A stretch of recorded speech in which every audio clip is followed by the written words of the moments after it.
Shalom. Hari ini kita akan renungkan Kitab Kejadian pasal 26. Teksnya ayat 1 sampai 11 dan sudah dibagi dua paragraf. Paragraf yang pertama ayat 1 sampai 5. Timbul lagi kelaparan. Jadi Ishak pergi ke Gerar dan Tuhan menampakkan diri dan berfirman bahwa jangan pergi ke Mesir.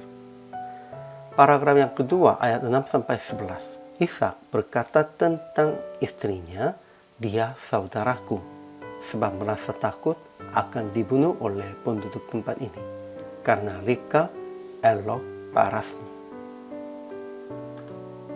Kesimpulan hari ini, di negeri itu timbul lagi kelaparan setelah zaman Abrahamnya. Ishak juga merencanakan memindah ke Mesir. Tetapi Tuhan berkata, jangan pergi ke Mesir, tinggallah di negeri ini seperti yang telah kuperintahkan kepadamu. Juga Tuhan berjanji bahwa Tuhan akan memberkati Ishak karena Abraham telah menaati Tuhan dan memelihara segala hukum dan perintahnya. Akhirnya Ishak taat dan diam di Gerar, namun juga berbuat kesalahan seperti ayahnya. Dia juga berbohong bahwa Ribka itu adiknya dan bukan istrinya. Tentu Abraham tidak mengajar, namun pengaruh dosanya melanjutkan demikian.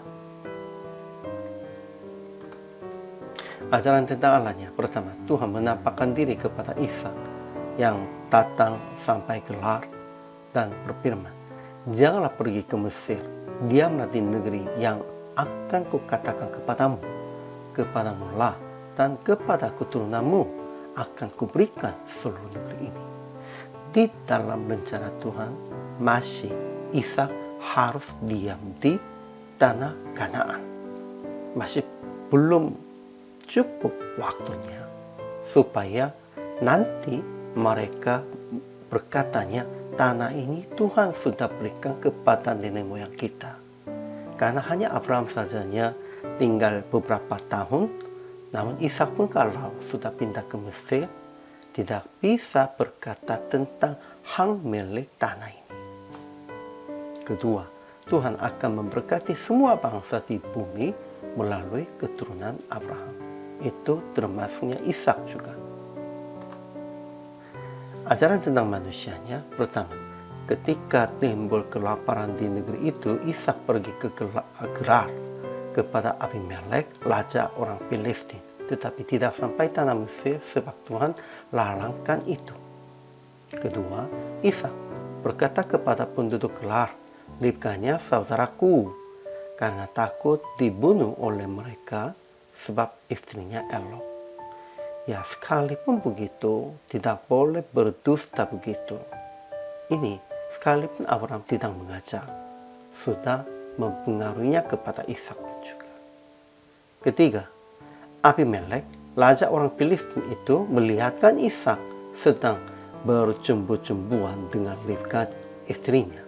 Lalu dia menghardik Ishak dan memberi perintah kepada seluruh bangsa itu, siapa yang mengganggu orang ini atau istrinya, pastilah ia akan dihukum mati. Akhirnya Abimeleknya menjaga dia. Namun melalui itu Abimelek juga melihat Ishak tidak memandang baiknya.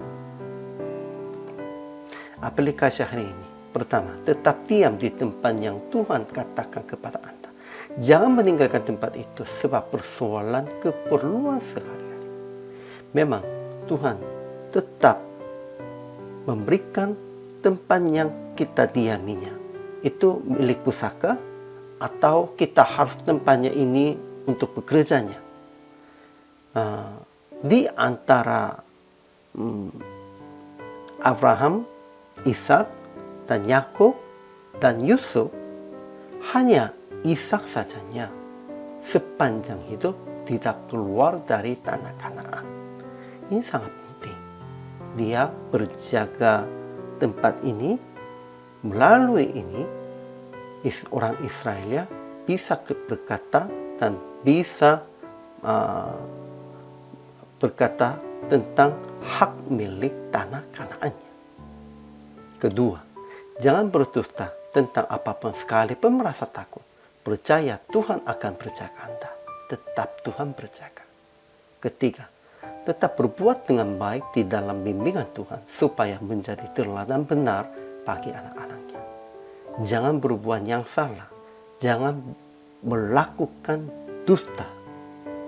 Keempat, jadilah pemimpin yang berjaga anggota-anggota dari hal-hal yang jahat. Abimelek, dia sekalipun raja orang asing, dia berjaga anggota-anggotanya dengan baik. Akhirnya praktek hari ini, tetap diam di tempat yang Tuhan diami Anda, sekalipun menghadapi kesulitan, dan menjadi teladan yang baik bagi jemaat dan anak-anaknya. Hamba Tuhannya dan pemimpin keluarganya, siapapun harus menjadi teladan yang baik bagi jemaat dan anak-anak, supaya mereka juga mengikutinya jalan Anda. Hari ini juga, selamat melayani. Tuhan Yesus memberkati.